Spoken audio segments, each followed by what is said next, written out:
안녕하세요. 늦은 밤 여러분의 마음을 어루만지는 오늘의 사연입니다. 저는 나사연입니다. 창밖을 보니 바람결이 제법 차가워졌습니다. 이렇게 계절이 옷을 갈아입는 밤이면 문득 잊고 지냈던 기억들이 먼지 낀 앨범을 펼치듯 떠오르곤 합니다. 기억이란 참 신기하지요.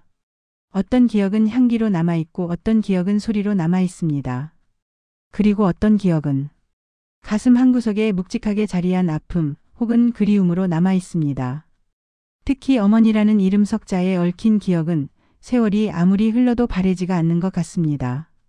무심코 스쳐 지나간 풍경 하나에 낯선 이의 기침, 소리 하나에 수십 년 전에 어머니가 불쑥 찾아와 우리를 울리기도 하니까요. 오늘의 사연에는 바로 그런 순간을 마주한 한 분의 이야기가 도착해 있습니다. 시장 모퉁이에서 만난 어느 할머니의 모습에서 돌아가신 어머니를 보고 한참을 우셨다는 분입니다. 김영수님께서 보내주신 사연입니다. 작가님 안녕하세요. 저는 이제 환갑을 간 넘기고 자식들도 다 출가시켜 나름의 홀가분함을 알아가는 나이 61살의 김영순이라고 합니다. 요즘 들어 부쩍 옛 생각이 많이 납니다. 특히 고생만 하시다 돌아가신 제 친정어머니 생각이 밤잠을 설치게 할 때가 많습니다. 오늘 이렇게 펜을 든 것은 얼마 전 제 마음을 송두리째 흔들었던 한 장면 때문입니다. 그리고 그 장면에 겹쳐 보였던 제 어머니의 슬픈 초상 때문입니다. 저에게는 아버지가 계셨습니다. 지금은 고인이 되셨지만 참 좋으신 분이셨어요. 인자하셨고 유머도 있으셨죠. 하지만 가장으로서의 책임감이나 생활력은 솔직히 말해 많이 부족하셨습니다. 세상 물정 모르고 그저 좋은 게 좋은 거라며 사람 만나기 좋아하고 뜬구름 잡는 이야기로 세월을 보내셨죠. 흔히 말하는 백수였습니다. 가끔 일거리를 얻어오셔도 며칠을 못 버티고 그만두시기 일쑤였어요. 당신의 체면, 당신의 자존심이 늘 우선이셨습니다. 그러니 오남매나 되는 저희 식구의 생계는 고스란히 어머니의 몫이었습니다. 아버지가 밖에서 큰소리치며 사람 좋은 웃음을 흘리고 다니실 때 어머니는 골방에서 혹은 시장 좌판에서 소리 없이 무너져 내리고 계셨습니다.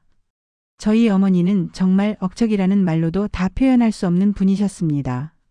한겨울 새벽 칠흑 같은 어둠 속에서 일어나 찬물에 손을 담그고 쌀을 씻어 밥을 짓는 것으로 어머니의 하루는 시작되었습니다.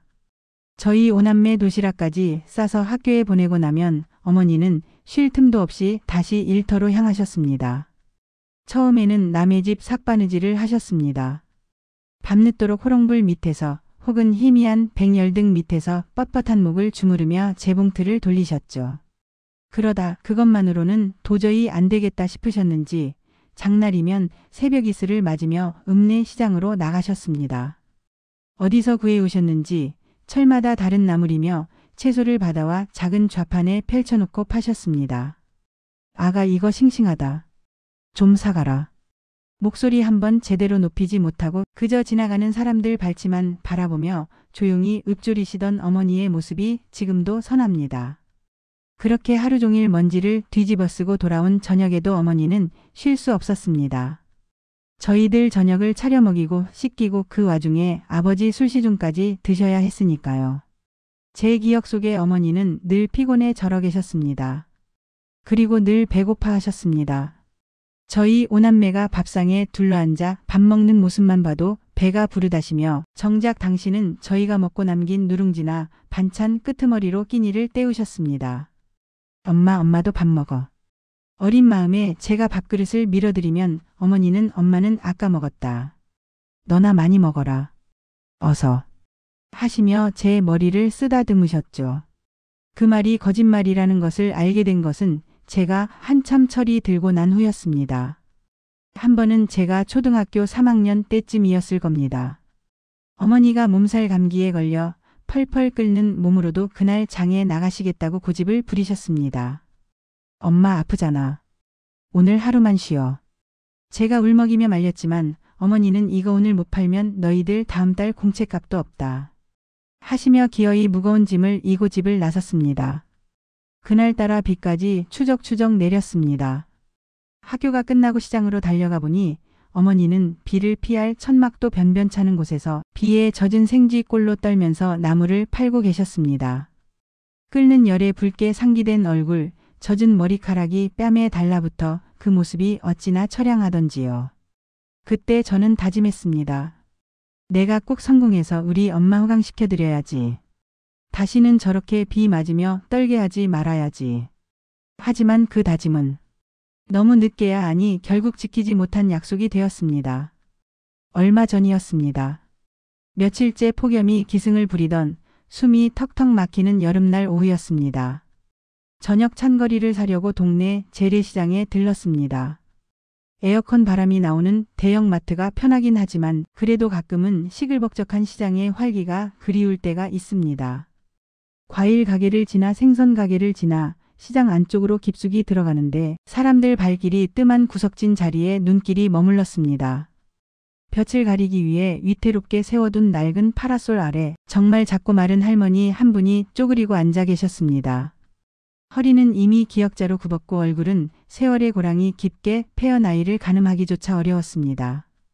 할머니 앞에는 작은 소쿠리 몇 개가 전부였습니다. 삐뚤빼뚤 다듬어진 시금치 몇 줌, 콩나물 한 무더기, 그리고 손수 까신 듯한 도라지가 전부였습니다. 그런데 그 모습이 유독 제 발길을 붙잡았던 것은 할머니의 상태 때문이었습니다. 콜로, 콜로, 콜로. 할머니는 쉴 새 없이 기침을 하고 계셨습니다. 마른 기침이 아니라 가슴 깊은 곳에서부터 끓어오르는 듯한 무겁고 힘겨운 기침이었습니다. 목에는 땀에 젖은 낡은 손수건을 두르고 계셨습니다. 한여름 땡볕에 감기라니. 얼마나 독한 여름 감기인지 기침을 한바탕 쏟아낼 때마다 작은 몸이 들썩거렸습니다. 땀은 비 오듯 흘러 쭈글쭈글한 볼을 타고 힘없이 떨어졌습니다. 그런데도 할머니는 그 와중에도 떨리는 손으로 연신 나무를 다듬고 계셨습니다. 기침을 하다가도 행여나 자기 기침 소리가 손님들 발길을 돌릴 새라 입을 틀어 막으시며 주변 눈치를 보셨습니다. 그 모습을 보는 순간 저는 그 자리에 못 박힌 듯 멈춰 섰습니다. 갑자기 숨이 턱 막혀왔습니다. 심장이 쿵 하고 바닥으로 떨어지는 것 같았습니다. 왜였을까요? 왜 그 순간 그토록 무더운 여름날 아픈 몸을 이끌고 나물 몇 줌을 팔겠다고 앉아 계신 저 할머니의 모습에서 수십 년 전 비를 맞으며 떨고 있던 제 어머니의 얼굴이 겹쳐 보였을까요? 엄마. 저도 모르게 작은 신음이 터져 나왔습니다. 우리 어머니도 저러셨습니다. 한겨울 칼바람에도 한여름 땡볕에도 아프다는 말 한마디 없이 자식들 먹여 살려야 한다는 그 일념 하나로 당신의 몸을 돌보지 않으셨습니다. 저희들 약값은 한치의 망설임도 없이 내어주시면서 정작 당신 몸에 들어가는 약 한 봉지는 쌀 한 톨보다 아까워하시던 분. 나는 괜찮다. 밥 먹으면 낫는다. 그 말을 입에 달고 사셨던 분. 그렇게 평생을 자식들의 울타리가 되어주시던 어머니는 정작 저희가 다 크고 나서 이제 좀 편히 모시려나 했을 때 덜컥 큰 병을 얻으셨습니다. 평생을 돌보지 않은 몸이 결국 탈이 난 것이지요.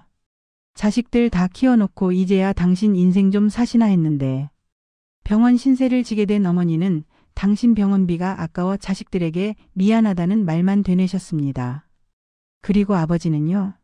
평생을 그렇게 어머니 속을 썩이며 한량처럼 사시다가 저희가 번 돈으로 편히 병원 생활하시다. 몇 년 전 잠자듯 편안히 눈을 감으셨습니다. 하지만 어머니는 그토록 고생만 하시다가 자식들 고생시킨다는 그 말을 유언처럼 남기시고는 저희가 해드린 따뜻한 밥 한 끼, 고운 옷 한 벌 제대로 누려보시지도 못한 채 너무도 일찍 저희 곁을 떠나셨습니다. 그것이 제게는 평생의 한으로 남았습니다. 시장에서 만난 할머니의 기침 소리가 제 가슴을 후벼 팠습니다. 어머니 왜 거기 그렇게 앉아 계세요? 왜 그렇게 아픈데도 쉬지를 못하세요? 저는 저도 모르게 눈물이 왈칵 쏟아지는 것을 느꼈습니다.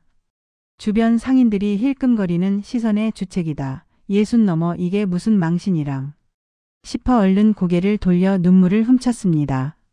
하지만 발길이 떨어지지 않았습니다. 차마 저 할머니를 저대로 두고 갈 수가 없었습니다. 저는 할머니에게 다가갔습니다. 그리고 목이 메어 잘 나오지도 않는 목소리로 겨우 말했습니다. 할머니, 감기 드셨나 봐요. 병원은 가보셨어요? 할머니는 기침을 잠시 멈추고 저를 물끄러미 올려다보시더니 그저 희미하게 웃으셨습니다. 괜찮아요. 약 먹었음시요. 저는 지갑을 열어 돈을 꺼내며 말했습니다. 이거, 여기 있는 거. 제가 다 살게요. 다 주세요. 할머니는 놀란 눈으로 저를 보셨습니다. 아이고 이걸 다 뭐하려고. 반만 사가요. 아니에요. 다 주세요. 저 오늘 집안일 있어요. 저는 할머니가 검은 봉지에 나물을 담아주시는 동안 차마 할머니의 얼굴을 정면으로 바라보지 못했습니다. 그저 떨리는 손만 바라보았습니다. 제 어머니의 손처럼 마디마디가 굵어지고 검게 변해버린 그 손을요. 나물 꾸러미를 받아들고 도망치듯 시장을 빠져나왔습니다. 그리고 그날 저녁 저는 그 많은 나물을 혼자 다듬고 무치면서 한참을 소리 내어 울었습니다. 그 나물에서 비에 젖어 떨고 있던 어머니의 냄새가 났습니다.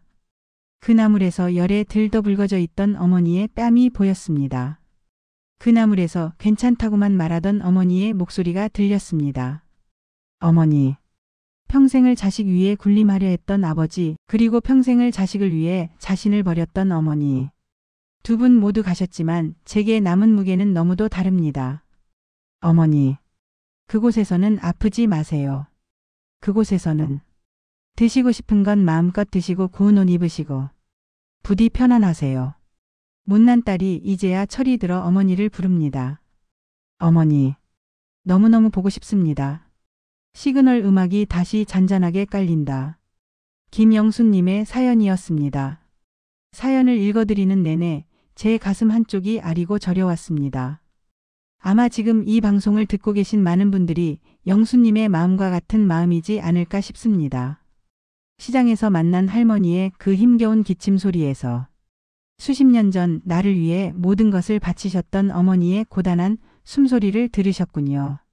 참 이상하지요. 왜 우리는 가장 소중한 것들은 다 잃고 난 뒤에야 그 가치를 깨닫게 되는 걸까요? 괜찮다는 어머니의 그 한마디가 정말 괜찮아서가 아니라 자식들 걱정시킬까 봐 삼키고 또 삼켜낸 눈물의 다른 이름이었다는 것을 왜 그때는 몰랐을까요? 아마 영수님의 어머니뿐만이 아닐 겁니다. 이 시대를 살아온 우리네 모든 어머니들. 자신을 돌볼 틈도 없이 자신의 이름 석자는 잊어버린 채 그저 누구의 엄마로 누구의 아내로 평생을 헌신해 오신 분들. 때로는 무력했던 아버지 혹은 무책임했던 그늘 아래서 더 강해져야만 했던 우리 어머니를. 영수님. 그날 저녁 눈물로 묻히신 그 나물은 아마 세상에서 가장 깊은 맛이 났을 겁니다. 어머니는 다 아실 겁니다. 그 나물에 영수님의 그립고 죄송한 마음 그리고 세상 무엇과도 바꿀 수 없는 깊은 사랑이 다 담겨 있었음을 하늘에서도 분명히 아셨을 겁니다. 그리고 오늘 영수님의 사연 덕분에 시장의 그 할머니께서는 아마 그날 조금은 일찍 집으로 돌아가 따뜻한 아랫목에서 몸을 녹이셨을 겁니다. 영수님은 돌아가신 어머니께도 그리고 현재의 또 다른 어머니께도 큰 위로를 주신 겁니다. 돌아가신 어머니를 추억하며 흘리는 눈물은 결코 주책이 아닙니다. 그것은 우리가 그분께 받은 사랑의 크기이자 우리 마음에 새겨진 감사의 깊이일 테니까요. 오늘 밤 유난히 어머니가 보고 싶은 밤입니다. 오늘의 사연 오늘은 여기서 마치겠습니다. 부디 마음 편안한 밤 되시기를 바라며 지금까지 나사연이었습니다.